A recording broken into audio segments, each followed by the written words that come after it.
So if you're like me, you've probably been using decal paper and different bonding solutions to make your custom decals.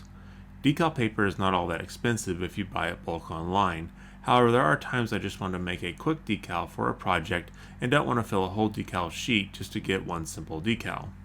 So in this video, I'm going to show you my way of making quick decals using plain paper and an inkjet printer. There are some neat advantages to using this method over water slide decals. However, I want to be sure to say early on that I'm not selling this as a better way.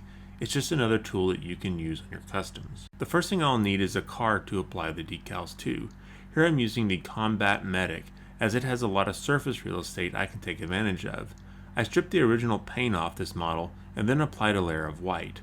White, of course, is the easiest color to apply decals to, as printers expect white paper as the background, so any image you apply to white will look correct.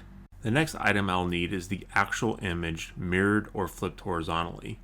Here I'm going to use a Wonder Bread logo that I have scaled and then printed off using an inkjet printer.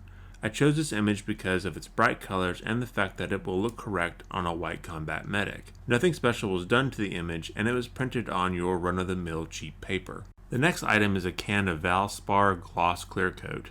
You can use other clear coats made by other manufacturers, but I find that this clear coat works the best so far. It's also really cheap compared to other clear coats like Testors, plus you get a lot more. This one can could easily get you through at least half a ream of paper if you only use it for making decals. You can buy it online or at hardware stores like Lowe's in the US. The last item you'll need is a hairdryer, which I'll explain later. Alright, that's all you'll need to make thousands of decals, so let's get started. The first thing I'll need to do is give the car body a very light coat of the Valspar clear coat and then set the model aside to dry. Next, I will do the same with the image. Spray a light but full coat and then set aside to dry. Once the paper is dry to the touch, I can use some scissors to cut the image out. I try to get as close to the image as I can, as this will make things easier down the line. With the model and image ready, I can go ahead and apply the decal. You'll notice that when I flip the decal over, you'll be able to see the image and the words correctly through the paper. This allows me to see where I'm placing the image on the model. Once I have picked the right spot, I lay the paper on the surface of the van, pressing it in place. The paper will stick to the model, but now I need to set the image. To do this, I use a hairdryer to apply heat to the paper and the model. I'm running the hairdryer on the hottest setting. You could use a heat gun, but you really don't need it any hotter than what a hairdryer can get. I'll heat the paper and then press it into the model. Since this is a rather large decal, I'll heat and press several times just to be sure that the image is well bonded to the body. You can't overdo this step, and you want to be sure that the paper has contacted all the surfaces of your model.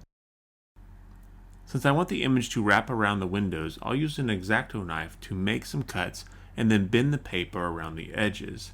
Next, I'll reheat and press these areas to be sure that the image firmly attaches to the sides.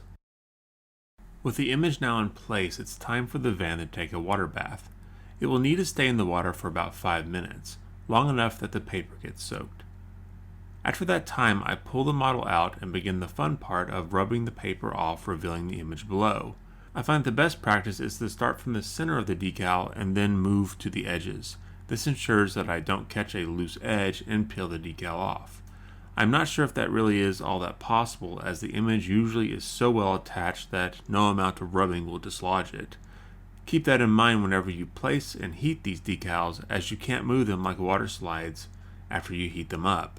The fact that these decals are so robust means that they are very forgiving compared to their water slide cousins. You would never go this rough on a water slide without destroying it. The only way these decals tear is if I happen to miss a spot heating and pressing the paper, or if I didn't get good coverage on the clear coat. Anyway, you keep rubbing the decal until you feel no more paper and see no more paper fibers. Once you remove all the paper, you can let the decal dry. When it dries, it will take on a slightly muted tone. You can rejuvenate the colors with a gloss clear coat. Please disregard the scratch at the top of the van, as I dropped it and it went sliding across the floor. This scratch won't affect the end result I have planned for this model. So now I'm going to repeat the process and add 2 more decals to the other side of the van. One of the images is another Wonder Bread logo and the other is of graffiti.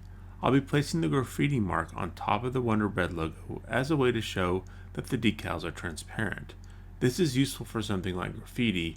However, if you do not want a transparent decal, you can change it by airbrushing a color over the clear coat on the paper, and then adding another coat of clear coat over the paint once it dries.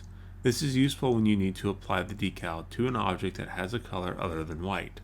One of the issues I've been having with this process has to do with gloss clear coats over large decals. The decals are not uniformly smooth, so the clear coat is not smooth.